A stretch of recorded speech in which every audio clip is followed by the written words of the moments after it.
qui est vert, c'est parce qu'on le fabrique à base d'huile d'olive. Ça, c'est le savon de Marseille qu'on va fabriquer aujourd'hui. D'accord. C'est le savon de Marseille qu'on peut utiliser pour la toilette, pour le corps. C'est la question justement. Super. Est-ce que ça, c'est du savon de Marseille ou pas? Il y a plein de faux. On va voir justement ce qui est du faux savon, pourquoi c'est du faux, etc. Mais est-ce que ça, on peut dire que c'est du savon de Marseille? Ou pas? Je dirais que oui, mais avec une huile différente. Exactement. Ce sont les deux savons de Marseille traditionnels. D'accord. Dès qu'il y a un autre parfum, une autre couleur, si c'est liquide, etc., c'est plus du savon de Marseille. Le vert à l'huile d'olive, c'est le premier savon de Marseille de l'histoire. Fin 14e siècle, presque avant 1371. Pour la première fois, on transforme de l'huile d'olive en savon. Et ça donne ce savon qui est très doux, qu'on peut utiliser pour le corps, pour le visage, pour la toilette, pour les cheveux. D'accord. Deuxième, c'est pas l'huile d'olive exactement. Il apparaît milieu 16e, c'est le même procédé, c'est la même cuisson au chaudron, c'est tout pareil. Sauf qu'on est sur de l'huile de palme, 72%, c'est un dérivé d'huile de palme. Ça donne un savon qui est détergent. Ouais, c'est le savon qu'utilisait nos mères, nos grands-mères pour les lessives, pour le linge, pour la maison, pour les lessives, etc., etc. Donc celui-là, on va le laisser de côté ce soir. C'est tout pareil, tout ce qu'on va voir là, sauf qu'on est vraiment sur l'huile de palme et sur l'huile d'olive. Nous, on va s'intéresser au savon à l'huile d'olive. On a vu sur la machine que c'est la pâte verte. On va faire du savon qu'on va pouvoir utiliser assez facilement à la maison, pour la toilette, etc. Donc, on l'a dit, il apparaît fin 14e siècle, 1371.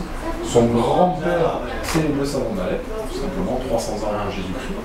C'est un savon qui est aussi très connu. Et en fait, le savon d'Alep, c'est la première fois que des hommes transforment de l'huile végétale, c'est l'huile d'olive et l'huile de laurier, en savon.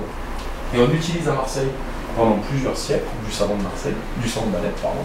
Et en fait, on a les échanges commerciaux qui accompagnent les croisades, ramènent le savon d'Alep et nous permettent d'utiliser le savon d'Alep en Occident, un petit peu partout. En fait, les échanges commerciaux qui accompagnent les croisades s'arrêtent en même temps ces dernières, vers le 12e et 13e siècle. Et on se retrouve où finalement on n'a plus de savon. Donc il faut inventer, réinventer notre propre savon, il faut qu'on se mette à le fabriquer. 1315 pour la première fois fin 14e siècle, il essaie de reproduire le procédé des savonniers d'Alep, c'est-à-dire une cuisson des huiles végétales au chaudron. Bien évidemment, le savon d'Alep c'est l'huile d'olive et l'huile de laurier. Il a principalement de l'huile d'olive, plus que de l'huile de laurier, un savon qu'à base d'huile d'olive qui s'appelle Arventure, le savon de Marseille. C'est comme ça qu'on commence à le fabriquer. Il s'industrialise vraiment à partir du XVIe siècle. Première grande usine d'industrialisation du procédé de Prescazala, 1579. Et puis les savonneries vont se développer, jusqu'à leur âge d'or, on va dire fin XIXe siècle. Puis à partir de la Première Guerre mondiale, on a les anglo-saxons après la Première Guerre mondiale qui arrivent avec la détergent chimique, le détergent du sang.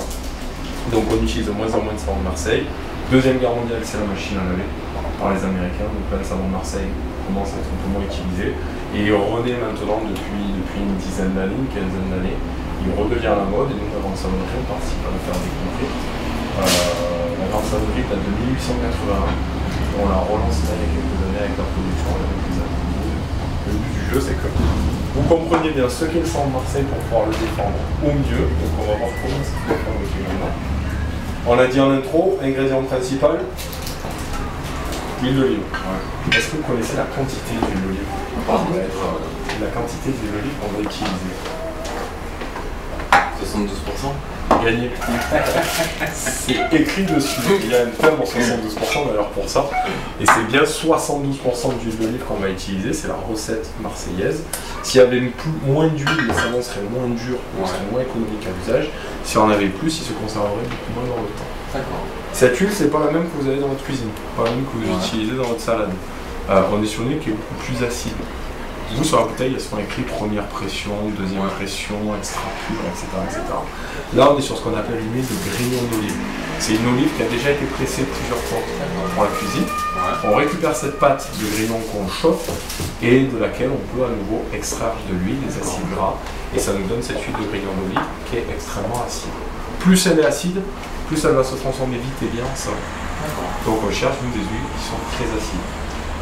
Elles ne viennent pas que de France, elles viennent rarement de France, elles viennent de l'ensemble du bassin méditerranéen. On travaille comme depuis les débuts, comme depuis le XVIe siècle, avec des huiles italiennes majoritairement, espagnoles, grecques, C'est pour ça que c'est Marseille qui capitale du savon. Parce qu'on avait un port. On a toujours eu un port. Et on a toujours pu faire venir les huiles et les matières premières de l'ensemble du bassin méditerranéen par le port. Et vous avez de l'autre côté une petite place, La place aux huiles. parce que vous déchargez les huiles. Et le quartier historique des savonneries, c'était le quartier qui était au-dessus, qui était rue Sainte, et les huiles étaient déchargées place aux huiles et par des souterrains montées directement à la savonnerie du quartier Saint-Victor. Et c'est pour ça qu'elle s'appelle la place aux huiles. C'était réservé aux huiles des savonneries. D'accord. Voilà, c'était le quartier historique des savonneries. Ça, c'est le deuxième ingrédient. Est-ce que vous connaissez? C'est de l'eau. De l'eau distillée. De l'eau, tout simplement. D'accord. C'est de l'eau, tout simplement. Il n'y a pas de quantité spécifique. Plus on va cuire à 120 degrés, plus l'eau va s'évaporer, plus on va en rajouter. Il n'y a pas de quantité précise. Il reste un troisième et dernier ingrédient. C'est l'ingrédient qui va faire toute la différence. C'est l'ingrédient qui va permettre de transformer une huile qui tache en savon qui détache. Qui va vraiment permettre de faire cette transformation qu'on appelle la saponification, qui va permettre de transformer des huiles qui tachent du chaudron en savon qui détache. Est-ce que vous avez une idée de l'ingrédient magique qu'on pourrait utiliser? Pas vraiment. Il est dans cette bouteille. Il y a de l'eau, et dans cette eau, on la fait fondre, on le dissout. C'est un ingrédient, c'est pour ça que j'ai mis des gros, qu'on appelle la soude caustique.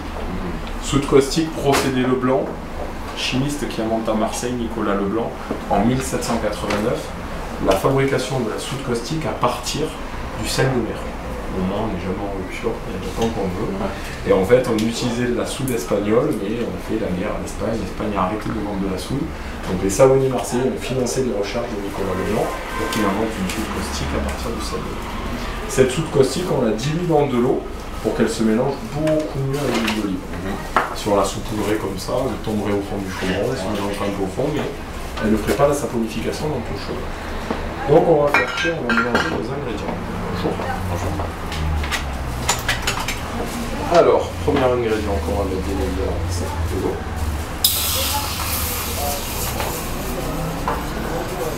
Le deuxième ingrédient que je vais mettre, c'est de l'huile. On va tout mettre. Donc le fait de chauffer, ça permet de mélanger plutôt assez bien l'huile d'olive et l'eau, qui habituellement ça ne mélange pas trop.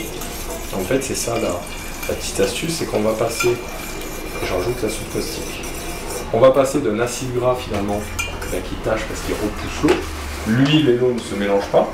Et on va transformer cet acide gras qui tâche en une petite molécule de savon qui attire l'eau, donc qui détache. Et c'est ce qui va se passer là. C'est que l'huile est très acide, la soude est très basique, donc l'huile de ce poste, qui vont s'attirer. Et quand les deux vont se rencontrer, vont fusionner, et l'huile d'olive va devenir savon au fur et à mesure. Et on va voir dès qu'on va atteindre l'ébullition, donc là on a l'huile qui commence à se troubler, la réaction commence à se lier, et au fur et à mesure, on va voir des petites paillettes de savon, au fur et à mesure où on va cuire, on va voir des petites paillettes de savon qui vont commencer à apparaître, et ça va être le début de la saponification. Si on prend la même chose avec un petit chaudron qui a été fait il y a 24 heures, on s'aperçoit qu'on a arrêté la cuisson, mais l'empâtage, c'est le nom de cette première étape, a continué. Et on s'aperçoit qu'on a de l'huile qui se transforme de plus en plus en savon. Cette pâte-là, c'est du savon. C'est le début de la saponification. Alors, à ce stade-là, on peut encore prendre une question. Les 72%, je les retrouve où là? Parce que vous avez mélangé, mais... En fait, on est sur 72% d'huile. Nous, il n'y a pas de quantité particulière. Il reste à peu près, sur la fin de notre savon fini, 20%. Et en fait, on met, et c'est ce qu'on va voir, c'est la petite astuce qu'on va voir maintenant, il y a à peu près 9% de soude qui réagissent. D'accord. À peu près 9%. On met 9%. Par contre, il reste un résidu avec 72% d'eau. Mais nous, on met plus de soude que ce qu'il faut, volontairement. En fait, on a 9% de soude qui réagissent, on a à peu près 11-12% de soude. C'est pour ça que la pâte, si on la laisse se solidifier comme ça, elle est blanche. Et tout simplement, en fait, la deuxième étape, une fois qu'on a terminé la cuisson, si on met trop de soude, si on sature en soude, c'est pour que la réaction se fasse vite, le plus possible, pour ça qu'on sature. Et surtout qu'elle soit complète. On veut que chaque acide gras qui est dedans